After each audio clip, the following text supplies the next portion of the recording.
Our journey begins in a small African village. A young boy returns home from school and has a heartfelt conversation with his father, Solomon Vandy.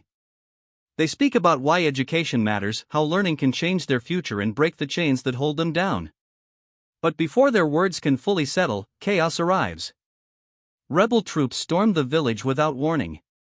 In the panic, Solomon grabs his son's hand and runs, trying to protect him from the unimaginable. After finding a place to hide the boy safely, Solomon turns back, stepping into danger once again. Solomon went back to the village to find his wife and daughter. The rebel soldiers were shooting everyone without thinking. Solomon made a small way out from the back of the house and helped his wife and daughter escape. But he could not escape himself. The rebels caught him. All the villagers, even the children, were taken by force. When it was Solomon's turn, the soldiers saw that he was young and strong. They decided he could work in the diamond mines. To them, these people were only tools to make money and buy more guns. In the mine, one man tried to hide a small diamond in his mouth. The rebels found it and killed him immediately. There was no morality or dignity in that place, only fear. A few days later, Solomon found a very rare pink diamond by accident. He knew it was extremely valuable. Suddenly, an explosion happened in the mining camp. Solomon used the chaos to hide the diamond between his toes. He pretended he needed to go to the toilet and slowly walked into the woods. Before letting him go, the commander searched his whole body to check if he was hiding anything. Solomon stayed calm. When the commander finally left, Solomon unwrapped the diamond and planned to bury it in the ground. But before he could finish, the commander came back and caught him. The commander was about to catch Solomon when government troops suddenly attacked the area. A bomb exploded and knocked the commander down. During the fierce fight between the two sides, Solomon grabbed a knife and crawled forward. He quickly buried the pink diamond in a small hole in the ground. Right after that, the government soldiers caught Solomon and took him to prison. Meanwhile, a helicopter landed somewhere else in Africa.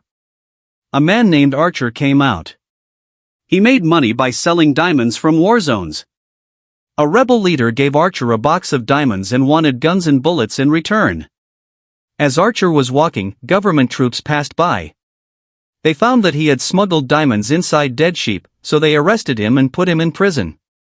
In the prison, a rebel commander with only one eye believed Solomon had found a big diamond. Solomon denied it, and they argued. For Solomon, that pink diamond was the only hope to escape Africa and live a better life. A few days later, Archer was released. He also arranged for Solomon to be released. In a bar, Archer met a journalist named Maddie. She wanted to expose the secret trade of blood diamonds. They argued and separated unhappily. When Archer returned home, he found his house had been searched. This was done by a mercenary colonel who also wanted the pink diamond. After getting out of prison, Solomon looked for his wife and children. Their names were not on any list. He didn't know where to search for his son. At that time, his son had already been captured by rebels.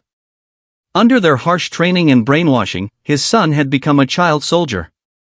Archer found Solomon and asked him to work together to get the pink diamond. Solomon refused at first. Archer promised that if Solomon helped him, he would help Solomon find his family. While they talked, rebels and mercenaries started fighting nearby. Bullets flew everywhere. They escaped and hid in a room full of children.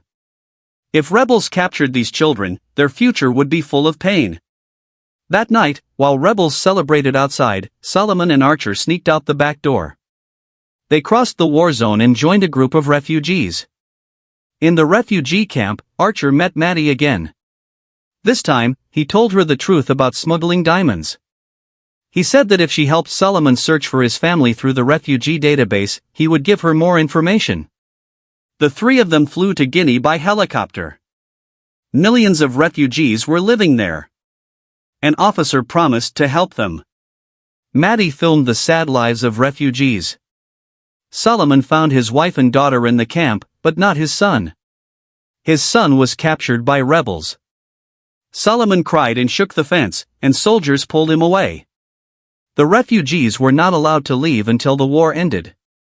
Solomon told Archer that the diamond was buried under a mountain now controlled by rebels. Archer asked Maddie to take them there as journalists. Maddie refused at first because she only wanted to expose the truth. Archer then explained the truth behind diamonds. Blood diamonds were smuggled to other countries. Officials were bribed to make illegal diamonds look legal. The diamonds were sent to India to be sorted and mixed with normal ones. Big American diamond companies bought many diamonds and kept them in secret warehouses to keep prices high.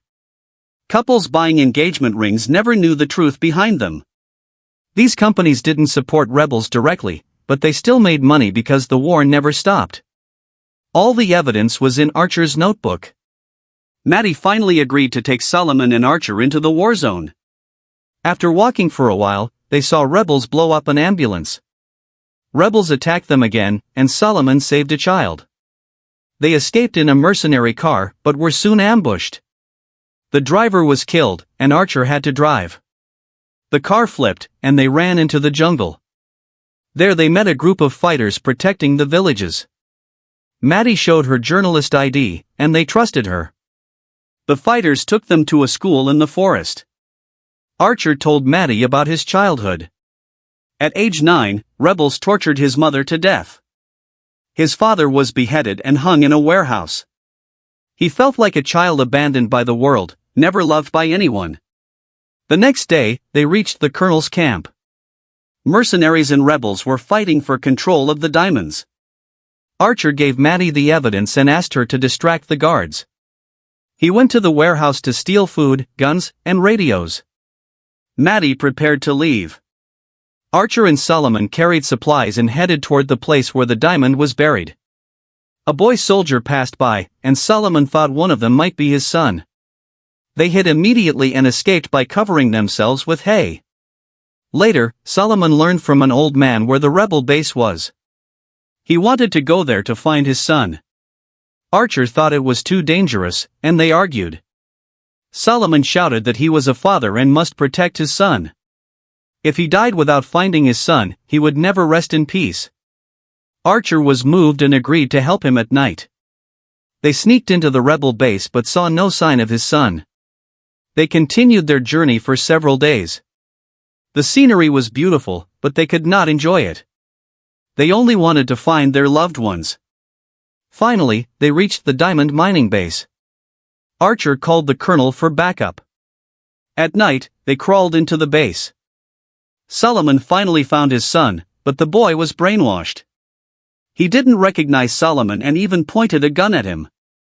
The next day, the commander threatened to kill Solomon's son unless Solomon gave him the big diamond. At that moment, the colonel's men arrived and started shooting wildly. Archer fought to protect Solomon and his son. Solomon became furious and killed the one-eyed commander with a shovel. The mercenaries entered the jungle and shot all the rebels. After the battle, the colonel forced Solomon and Archer to find the diamond. When they found it, Archer attacked suddenly and killed the men around him. The colonel died, but Archer was shot too. Solomon dug up the large pink diamond. His son pointed a gun at him, confused and lost. Solomon talked gently about their family, about home, about sweet potatoes, about the cattle. He reminded his son that he was a good child who had been led down the wrong path. Solomon's words reached his son's heart, and the boy finally returned to himself. The mercenaries chased them, and they ran into the forest. Archer was badly injured, and Solomon carried him. To be rescued, they needed to climb to the top of the mountain so the helicopter could see them. Archer knew he would not survive. He gave Solomon the pistol and the diamond and told him to save his son. "Your family must live. Don't let the war destroy them," he said. Archer sat against a rock as the mercenaries approached. Before dying, he called Maddie. He said that if there was a next life, he hoped to be with her. But now, he needed her to help Solomon sell the diamond and find his family. For Archer, this was his final redemption. His blood stained the African soil. Why is Africa's land red? Because it is soaked with the blood of endless war. Many wars are not for freedom, but for controlling resources: ivory, oil, gold, and diamonds. These become excuses for killing. At the end of the movie, Solomon brought the pink diamond to a trading company in New York. Maddie followed him and took photos. Solomon asked for £2 million because he needed to find his family before handing over the diamond. On the street, he saw a diamond necklace in his shop window. Maybe the diamond was taken from someone who died. If people knew the truth, would they still buy it? Finally, Solomon was reunited with his family. They hugged each other with joy. The diamond company stored the pink diamond in a secret underground warehouse. Maddie's report on blood diamonds shocked the world. The powerful diamond bosses became the center of public criticism.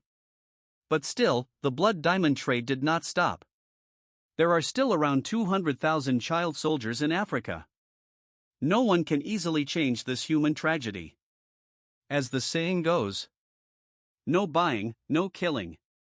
But as long as people desire diamonds, the trade continues. This movie is called Blood Diamond. If you like the story, please subscribe. See you next time.